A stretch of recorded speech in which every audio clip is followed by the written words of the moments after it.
Most waterfalls make you earn them with miles of trail, but this one hides in the middle of a working town, tucked behind a flour mill that has been grinding grain since before Minnesota was a state. This is Vermillion Falls in Hastings, Minnesota, and today we are walking it in the raw cold of early January.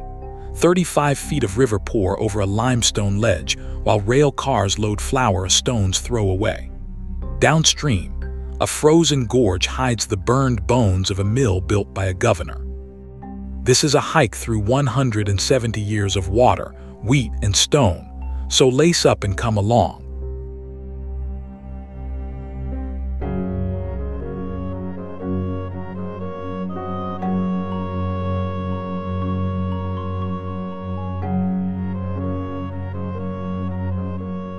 We are in Hastings, Minnesota, the seat of Dakota County, about 20 miles southeast of St. Paul.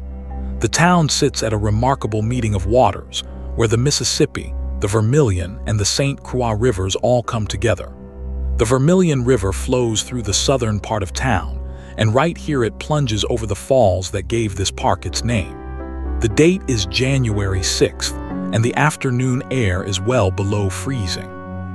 We will walk about 3 miles today, from the falls down through the gorge to a set of ruins hidden in the trees.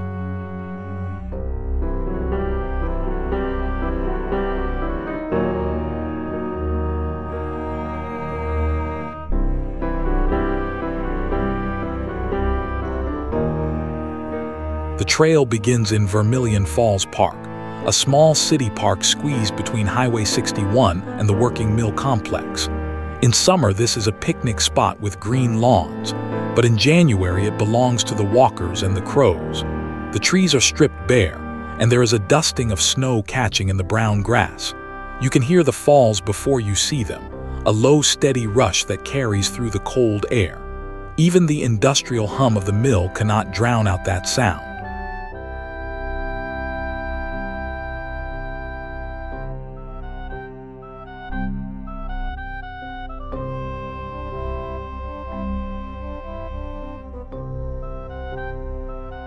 Vermillion Falls drops about 35 feet over hard layered limestone, and in deep winter the spray freezes wherever it lands.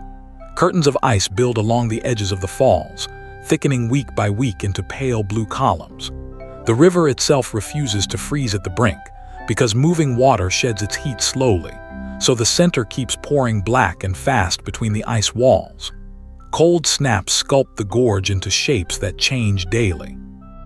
It is one of the finest winter waterfall scenes in the Twin Cities region, and most travelers on the highway above never know it is there.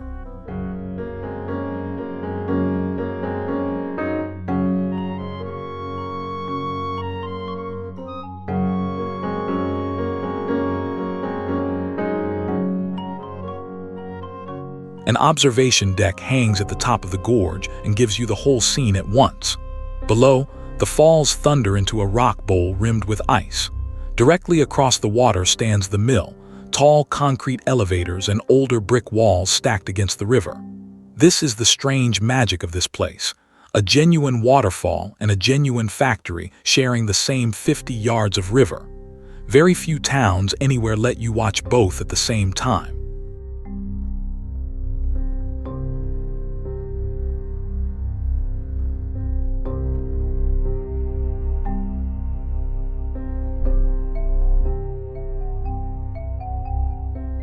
That mill site across the falls has been working almost as long as Minnesota has had settlers. In 1853, a man named Harrison H. Graham built a mill here to harness the falling water, and local historians count it among the very first operating mills in Minnesota. Wheat came in by wagon from the new farms on the prairie, and flour went out by riverboat. The waterfall was not scenery to these people. It was an engine, 35 feet of free power that never asked for wages, and it made Hastings a milling town from its first years.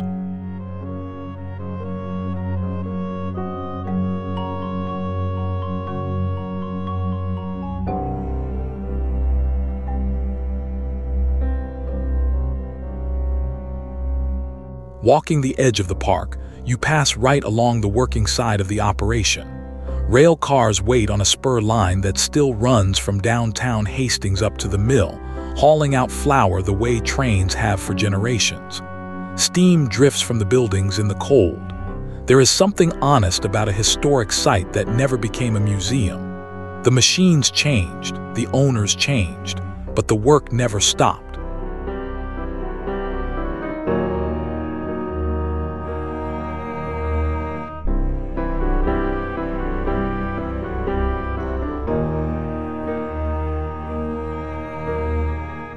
The mill at the falls passed through remarkable hands.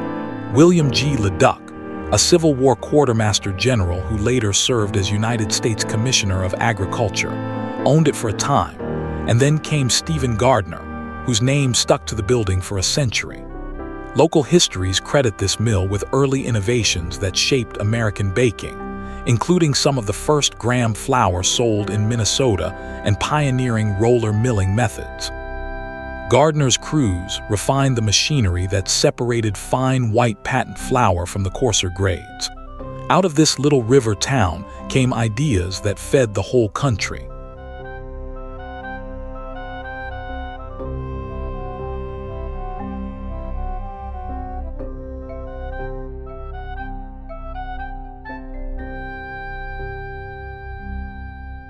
The ledge that makes all this possible is ancient sea floor. The pale layered limestone under the falls was laid down hundreds of millions of years ago, when a warm, shallow ocean covered what is now the upper Midwest. Each band of rock is a page of that vanished sea, compacted lime mud, and the remains of countless small creatures.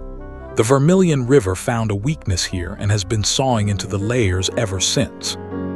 Hard caprock on top, softer stone below, and the river peeling them apart one flood at a time.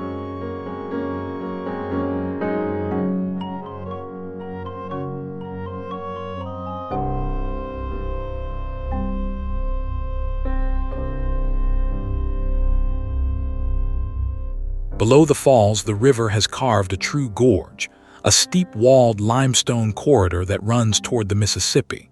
The walls rise sheer from the water, streaked gray and gold, hung with ice in the winter months. Down in the shadow of the gorge, the air is noticeably colder and the light comes in low and blue. It feels wild, almost northern, yet the backyards of Hastings sit just beyond the rim. This is the secret heart of the town, hidden in plain sight.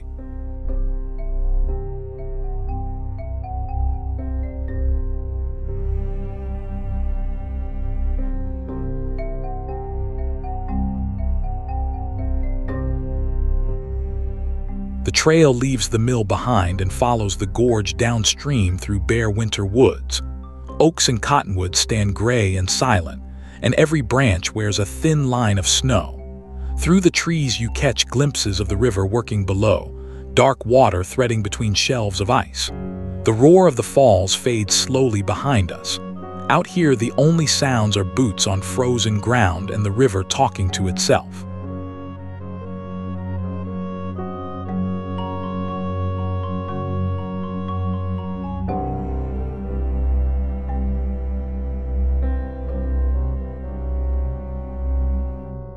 The river's name is older than the town. Vermilion comes from the French word for red, and the name most likely points to deposits of red ochre found along these waters, an earth pigment the Dakota people prized for paint. Their own name for the river, Wasisawakpa, translates as Red Paint River. So the French traders and the Dakota were describing the very same thing, a river associated with the color red. Every map of Dakota County still carries that layered history in a single word.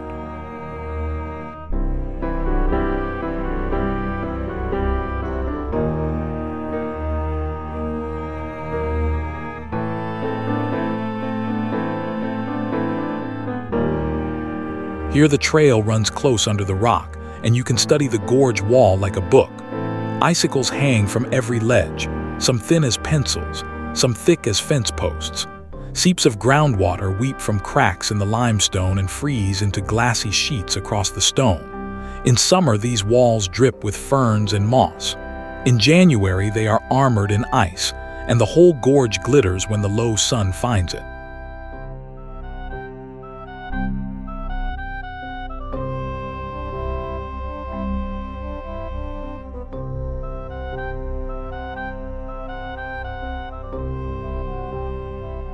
The Vermillion is a modest river with an outsized story. It rises near New Market, south of the Twin Cities, and runs about 60 miles before it reaches the Mississippi floodplain just south of Hastings, draining a watershed of some 335 square miles. Above the falls, it is famous among anglers, with more than 13 miles managed as a trout stream, a rare thing this close to a major metropolitan area. Below the falls, the water grows too warm for trout, so the waterfall quietly divides the river into two different worlds. One river, two personalities, split by a 35-foot ledge.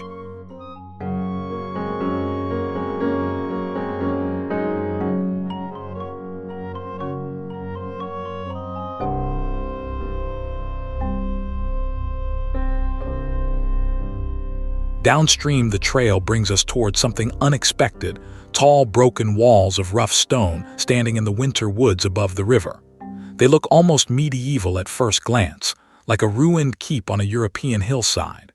This is Old Mill Park, and these are the remains of the Ramsey Mill. The stone is local limestone, quarried and stacked by hand in the 1850s. What is left has been standing open to the sky for more than 130 years.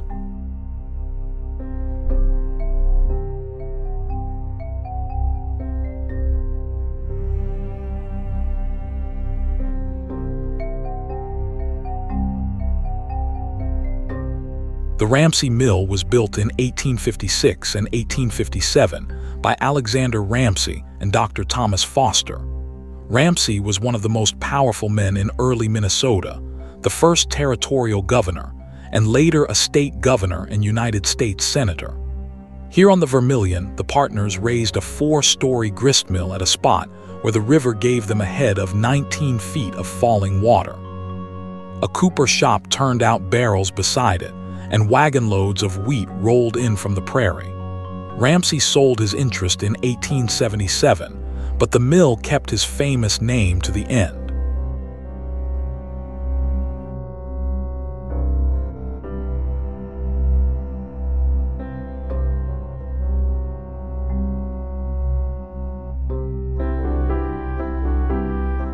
Up close, the ruins are both grand and battered. The surviving walls rise several stories, with empty window openings framing the sky and the dark river sliding past below. Modern spray paint marks some of the old stone, a reminder that this is a town park and not a fenced museum. Yet the craft of the original masons still shows in every tight seam of limestone. These walls carried 4 floors of machinery and thousands of barrels of flour, and they have outlived everything they were built to hold.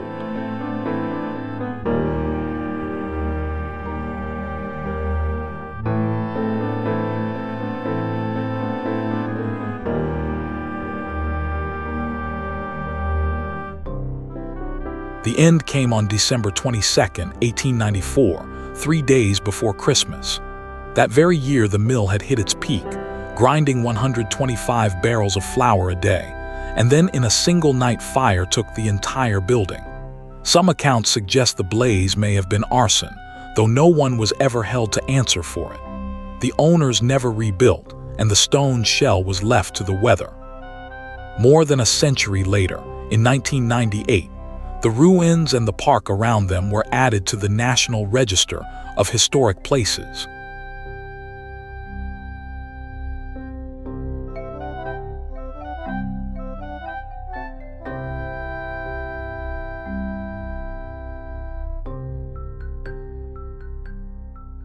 Past the ruins, the trail settles in beside the river again. Shelves of ice reach out from both banks, leaving a channel of fast black water down the middle. The afternoon light is already going long and golden, the way it does by mid-afternoon in a Minnesota January. It is easy to imagine the mill workers walking this same bank home in the winter dusk. The river they knew is exactly the river we are hearing now.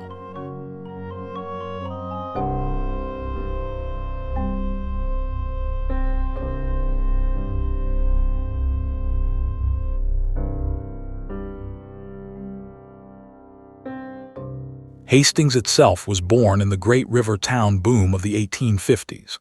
The townsite was platted where steamboats could land at the head of Lake Pepin's clear channel, and it was formally surveyed and incorporated in 1857, a year before Minnesota became a state.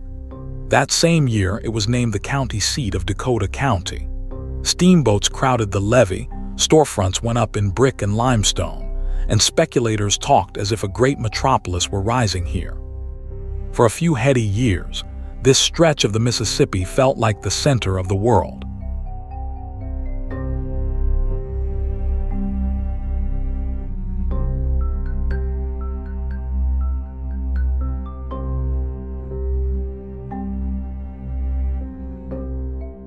From the gorge rim, you can sense how close the old town is, rooftops and church steeples just beyond the bare trees.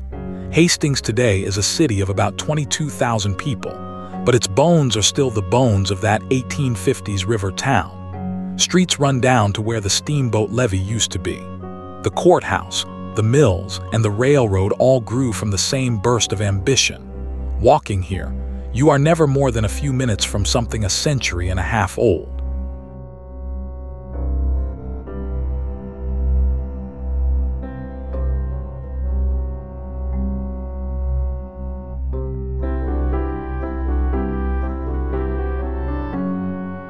Even the town's name has a good story.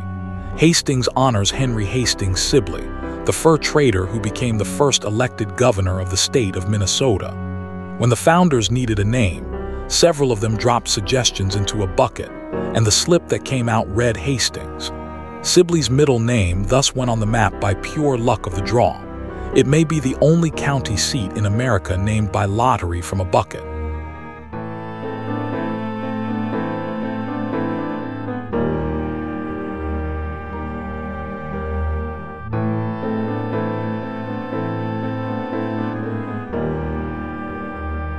There is a rhythm to winter hiking that no other season gives you. Every breath shows, every footstep creaks on the frozen ground, and the cold keeps you moving at an honest pace. The gorge does not offer the easy beauty of June, but it offers clarity, long sight lines through bare trees, and a river drawn in black and white. An hour out here sharpens the senses. The cold asks a little more of you, and it pays you back with a trail all to yourself.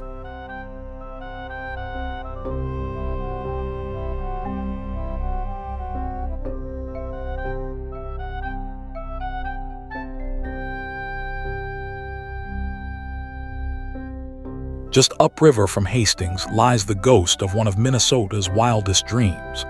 In the mid-1850s, the writer and politician Ignatius Donnelly promoted the neighboring townsite of Ninninger as a future new Chicago, and speculators bought lots at a furious pace. Then the financial panic of 1857 swept the country, credit vanished, and the dream city collapsed before it was fairly built. Its would-be citizens drifted into Hastings, which had the mills and the county seat to survive the crash. The metropolis never came, but the little milling town endured.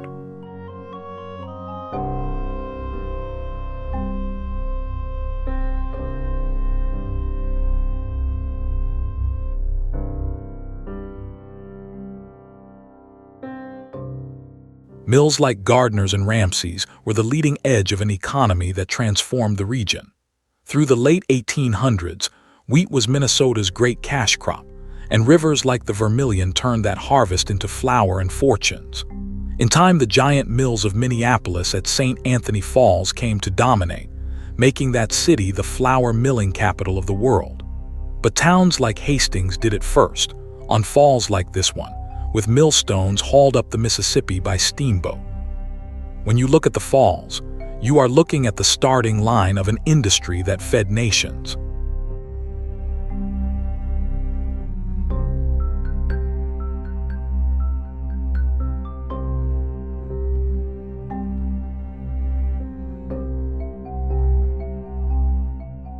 Hastings once had the most famous bridge on the upper Mississippi. In 1895, the town built a river crossing with an extraordinary corkscrew design, a roadway that descended into downtown through a full spiral loop, built that way to slow horse-drawn traffic as it came off the high span. Postcards of the spiral bridge traveled the country, and tourists came just to drive its curl. But the spiral that tamed horses could not handle modern cars and trucks, and in 1951, the beloved bridge was demolished. Ask in Hastings today and people will still tell you about it, 75 years after the last car came down the loop.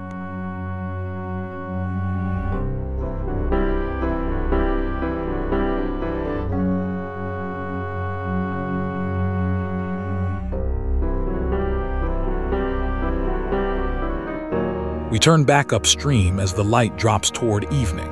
The low sun catches the gorge rim and sets the ice glowing amber against the gray stone.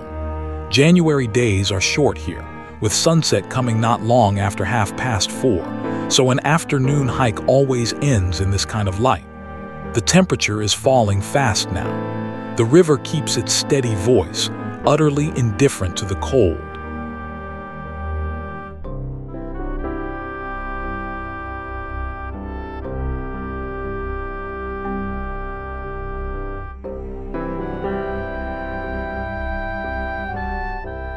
If you have time after the trail, Old Hastings rewards a walk. East 2nd Street downtown is a recognized commercial historic district, a run of brick storefronts raised in the town's early decades, and the West 2nd Street residential district preserves the homes of the merchants and mill men who built them. This is one of the best surviving 1800 streetscapes in the state. The flour, the steamboats, and the railroad paid for these buildings. The whole story of the falls is written again downtown, in brick and cornice instead of water and stone.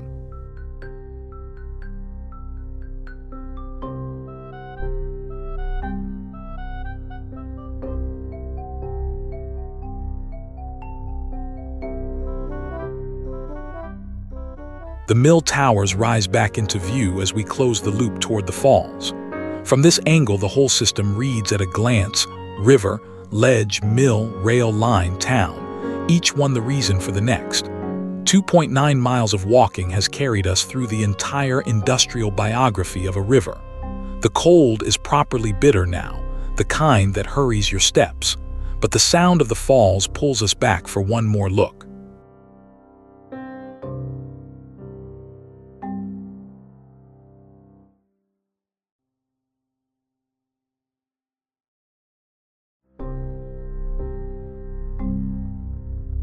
Here is the remarkable thing about Vermillion Falls. The story never ended. The mill beside the falls passed through generations of owners, ran for years under ConAgra, and since 2014 has operated as part of Ardent Mills, formed when ConAgra, Cargill, and CHS combined their milling businesses. Rail cars still roll up the spur from downtown, and flour still leaves this site as it has since 1853. Most historic mills in America are ruins or restaurants. This one still grinds, which makes the falls beside it something rare, a monument that never stopped working.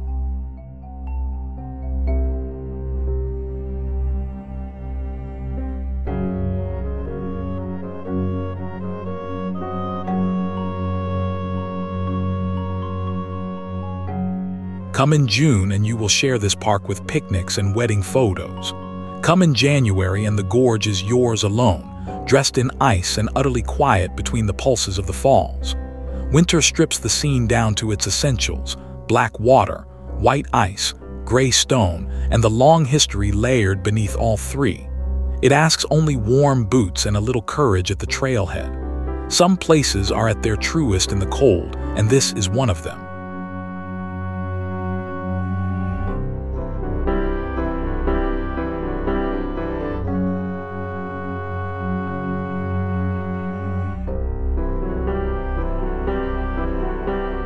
Standing above the falls at dusk, you can hear everything this place has been: the mill hum of the present and the water that powered the past. A 35-foot waterfall built a town, fed an industry, burned a governor's mill, and then quietly became a park where anyone can wander in and watch.